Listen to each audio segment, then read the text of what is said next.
Don't touch the camera. There's something you should know. We're with WRTV Channel 6. We're doing this story about buying used cars on Craigslist. I just wanted to ask you a few more questions.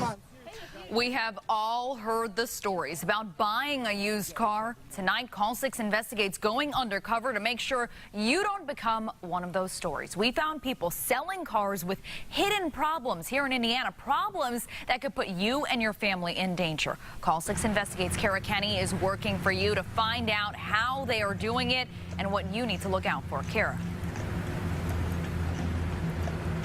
A lot of people like buying used cars on Craigslist because, let's face it, you can save a lot of money, but many Craigslist sellers may not know about a car's hidden defects, and if they do know, they may not tell you because it can reduce the car's value, which is why you need to look out for these red flags. Buying a car directly from someone can be less intimidating than a big car lot. Surprisingly, about a third of all used car sales are done through private sellers, peer-to-peer. The problem, according to Carfax spokesperson Chris Basso, is that Craigslist and other sites aren't regulated, making it the Wild West of car buying.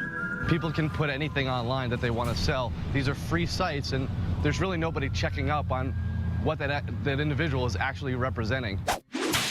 But we wanted to check up on what sellers are claiming. After all, some may not even know about the car's history.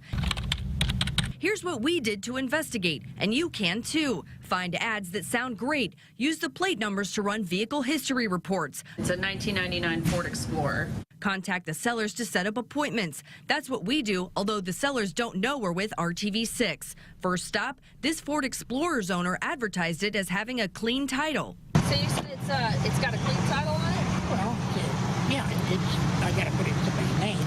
But we found these records showing it's not a clean title. It's a not actual mileage title, which typically means the odometer's been tampered with or damaged. Consider this a red flag when the vehicle history report's not matching the ad or what the seller's telling you. This Sienna's listed as no problems at all, but doesn't mention it has an open recall for a cable issue that can cause crashes. Are there any recalls or anything on it? I do not know anything. I don't think so. Is there any way can I look at the title? Do you have it with you? Not with me. Okay. That's a red flag if the seller doesn't have a title to show you. Has it ever been in a wreck? I think, I'm not sure.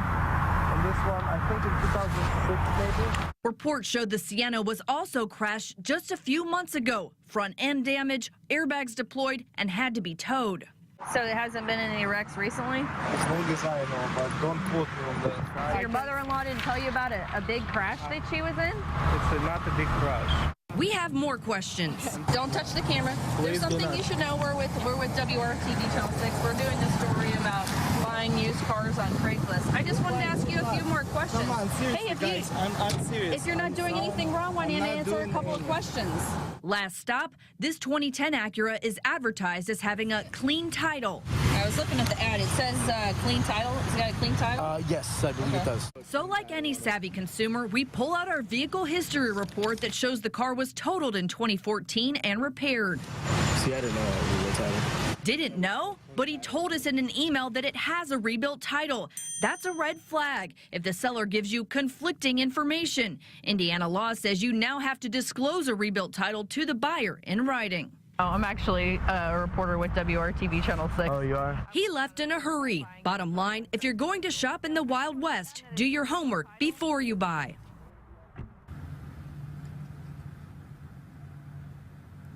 And we reached out to Craigslist, but we did not hear back for any sort of comments. A Call 6 investigation you'll only see here on RTV6. You install alarm systems to protect your family, but our team is uncovering a hack that could make them useless. Call 6 investigates. Paris Lubell has the story, working to keep you safe. We've all seen the ads on TV. Experience to protect what matters most. A promise from an alarm system to keep you safe. And nowadays, it's pretty easy to install that security blanket. Move the adhesive backing from that. Alarm companies are trading out those old wired systems to fully wireless ones. Everything from sensors to keypads are installed with no drilling required. Anything that a homeowner can install that would deter a theft is going to be better than not having anything at all. But as tech experts are uncovering, some of those latest alarm systems have some major issues. When it comes to technology, I think it's about assume the worst. Tech security company IO Active was the first to uncover a big flaw in one of the nation's fastest growing DIY systems. It's called a replay attack, a way to wirelessly capture the data being transmitted over the air and then replay it. And to you or me, it's techno mumbo jumbo. So we asked Indy's tech security giant Rook Security to find out what it really means for you. It's very simple. You can purchase a device for about $20. A little bit of technical know-how, knowing how to translate that into some code so you can repeat it. All of that is Googleable. It's not only easy to find out information on how to do it with a quick search on the internet. The parts you need to really pull it off are quick to find too. We reached out to SimpliSafe to see what they were doing for you and were directed to this statement online. That's where they say the hack described is sophisticated and highly unlikely. Now that it's too technical, that's an opinion. There are plenty of technical 12-year-olds out there that could easily pull off a replay attack. SimpliSafe never answered our requests for an interview or our questions about what they will do for customers to fix the problem. Alarm off. During our Call 6 investigation, we quickly found a much larger problem with wireless alarm systems: jamming. Some of the older systems were based off the phone line, and you have an external phone line coming into the house. That can actually be cut.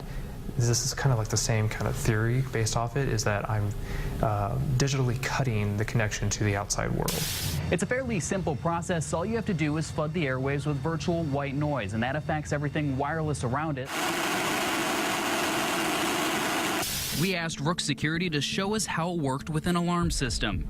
In a closed environment, we used a simple ham radio bought on Amazon. So now that I've rearmed it, it's completely acting normal as it would, but since I've jammed it, no more sensor relay is happening. So if I move in front of the motion sensor, it's not getting back to the device. And I can't unlock it or set off an alarm or panic button just because I'm jamming the signals. And that's kind of really scary when you think about it. And remember that sign we had up front? I could easily research what kind of security system you own, because a lot of people have the signs out front. If I know that what device you're running and what frequency it's on, I can have an attack up in 10 minutes. And it isn't just the cheap DIY systems. Experts say they've been able to jam signals in more expensive, professionally installed systems as well.